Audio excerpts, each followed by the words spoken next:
ये आकाशवाणी के रायपुर केंद्र है। छत्तीसगढ़ी समाचार बुलेटिन के संग चुन्नी गजेंद्र के जय जोहार। अब सुनो आज के प्रमुख समाचार। राज्यपाल सम्मेलन ला संबोधित करत राष्ट्रपति और प्रधानमंत्री राष्ट्रीय शिक्षा नीति के महत्ता के बारे में बताई। प्रदेश के कांकेर, महासमुंद और कोरबा में नवा मेडिकल कॉलेज जल्दी शुरू करे जाही और प्रदेश में स्वास्थ्य विभाग कोरोना संक्रमित मरीज मन के होम आइसोलेशन ले के दिशा निर्देश जारी करे है। अब समाचार विस्तार ले। राष्ट्रपति रामनाथ कोविंद कहिन कि नवा शिक्षा नीति बछर 2025 तक प्राथमिक विद्यालय स्तर में सबो लइका मन ला शुरुआती शिक्षा दे बर सर्वोच्च प्राथमिकता देथे। राष्ट्रपति आज राष्ट्रीय शिक्षा नीति ऊपर राज्यपाल मन के सम्मेलन के वीडियो कॉन्फ्रेंसिंग के माध्यम ले उद्घाटन करत रहिन। ओमन कहिन कि सार्वजनिक शिक्षा संस्था मन ला मजबूत करना बहुत जरूरी है। राष्ट्रपति राज्यपाल मन संग नवा राष्ट्रीय शिक्षा नीति ला लागू करे बर राज्य मन में विषय आधारित आभासी सत्र आयोजित करे बर कहिन। श्री कोविंद राज्य और केंद्र शासित प्रदेश मन ले उच्च शिक्षा के स्तर मना नवा नीति के प्रभावी कार्यान्वयन बर कुलपति और शिक्षक मन के खाली पद मन ला भरे के आग्रह करेन। प्रधानमंत्री नरेंद्र मोदी नवा शिक्षा नीति के बड़ाई करत कहिन कि ये सबो जुन्ना शिक्षा नीति मन ले ज्यादा अच्छा विकल्प होही। श्री मोदी आज राष्ट्रीय शिक्षा नीति ऊपर राज्यपाल मन के सम्मेलन ला वीडियो कॉन्फ्रेंसिंग के माध्यम ले संबोधित करत रहिन। ओमन कहिन कि नवा शिक्षा नीति भारत के युवा मन ला चुनौती मन के सामना करे बर तैयार करही और रोजगार के नवा अवसर पैदा करही।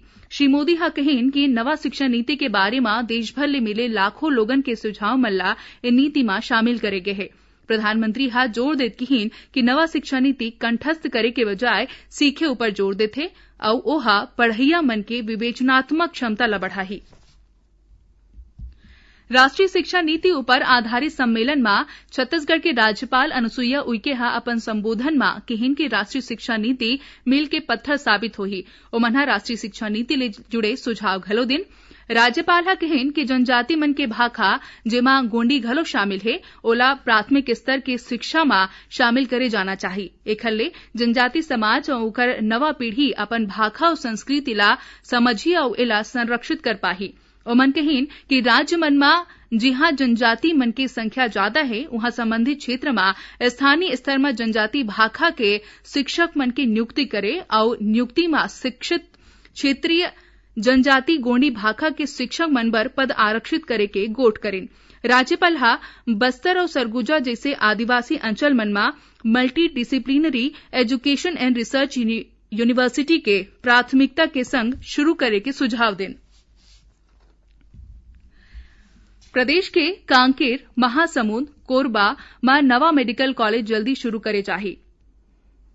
पंचायत और स्वास्थ्य मंत्री टीएस सिंहदेव आकाशवाणी रायपुर ले प्रसारित विशेष कार्यक्रम हमर ग्राम सभा में ये जानकारी दिन। श्री सिंहदेव हमर ग्राम सभा में प्रदेश के ग्रामीण और शहरी इलाका मन में मौजूद स्वास्थ्य सेवा मन के बारे में विस्तार ले बताइन। ओमन बताइन कि प्रदेश में अभी के बेरा में 6 शासकीय मेडिकल कॉलेज संचालित है। श्री सिंहदेव कहिन कि मेडिकल कॉलेज मन के संग उप स्वास्थ्य केंद्र, प्राथमिक स्वास्थ्य केंद्र, सामुदायिक स्वास्थ्य केंद्र, सिविल और जिला अस्पताल मन के माध्यम ले घलो लोगन मन ला स्वास्थ्य सेवा उपलब्ध कराए जाथे। हर 2200 लोगन मन के बीच एक मितानिन के माध्यम ले लोगन मन ला जरूरी दवाई पहुंचाए जाथे।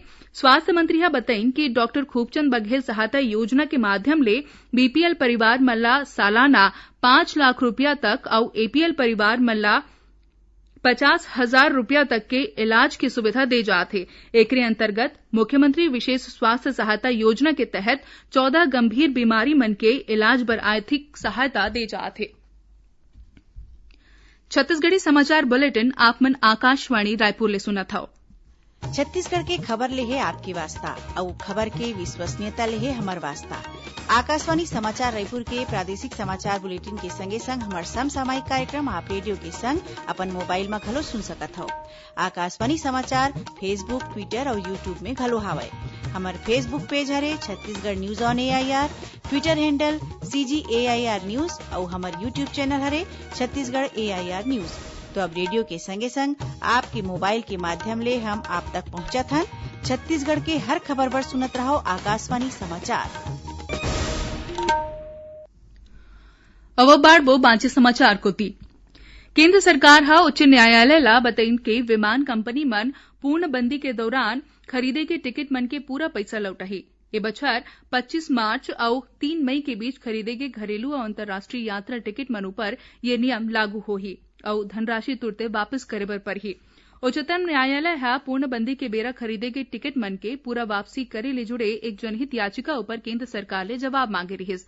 सरकार हा यहो केस कि यदि विमान कंपनी मन पूरा पैसा वापस नहीं करही त यात्री यही पैसा ले अवैया बछर मा 31 मार्च तक टिकट खरीद सकही। केंद्र हा यहो केहिस कि यात्री कोनो भी जगह पर टिकट ले सकथे और एला दूसर मनखे पर घलोक हस्तांतरित करे जा सकथे।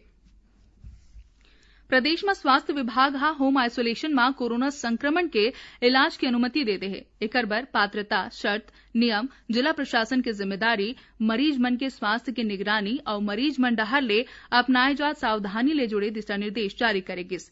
विभाग के अपर मुख्य सचिव रेणु पिल्ले हा सबो कलेक्टर मन ला परिपत्र जारी करके दिशा निर्देश मन के कड़ाई ले पालन करे बर केहे है।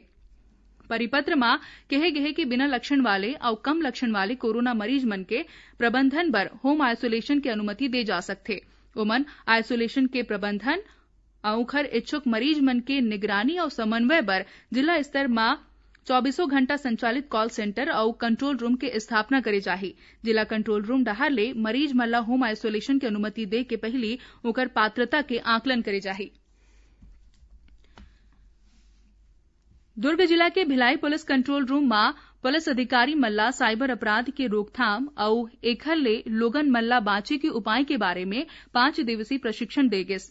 ऑनलाइन साइबर क्राइम अवेयरनेस और साइबर फॉरेंसिक विषय ऊपर आयोजित ये प्रशिक्षण में राजनांदगांव, बेमेतरा, बालोद, कबीरधाम और दुर्ग जिला के पुलिस अधिकारी मन शामिल हुए।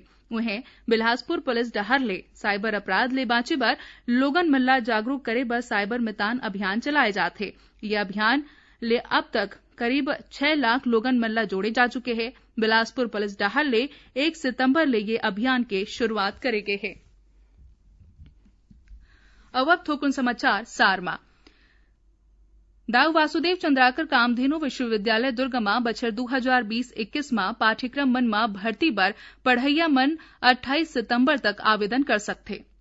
दक्षिण पूर्व मध्य रेलवे के अंतर्गत अवैया 12 सितंबर ले सिकंदराबाद दरभंगा सिकंदराबाद स्पेशल, अहमदाबाद भुवनेश्वर अहमदाबाद स्पेशल, भुवनेश्वर दुर्ग भुवनेश्वर स्पेशल और कोरबा विशाखापट्टनम कोरबा स्पेशल ट्रेन शुरू करे जाही।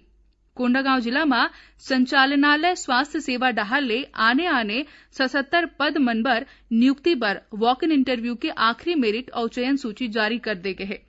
धमतरी जिला के मगरलोड विकासखंड के ग्राम मड़वा पथरा के तीर 21 हाथी मन के दल पहुंच गए हैं। वन विभाग डहर ले तीर तखार के गांव मन में मुनादी करा के लोगन मन ले सतर्क रहे के अपील करे जात है। और कबीरधाम जिला में न्यायालय और थाना मन में CCTNS ऑपरेटर के फर्जी नियुक्ति और आवेदक मन ले 4 लाख रुपया के ठगी करे के मामला में पुलिस 4 आरोपी मन ला गिरफ्तार करे है। आखिर में प्रमुख समाचार एक घाव फेर। राज्यपाल सम्मेलन में संबोधित करत राष्ट्रपति और प्रधानमंत्री हर राष्ट्रीय शिक्षा नीति के महत्ता के बारे में बताई। प्रदेश के कांकेर, महासमुंद और कोरबा में नवा मेडिकल कॉलेज जल्दी शुरू करे जाही और प्रदेश में स्वास्थ्य विभाग कोरोना संक्रमित मरीज मन के होम आइसोलेशन ला लेके दिशा निर्देश जारी करे है। एक संग छत्तीसगढ़ी समाचार बुलेटिन इहे सिरात है। जय जोहार।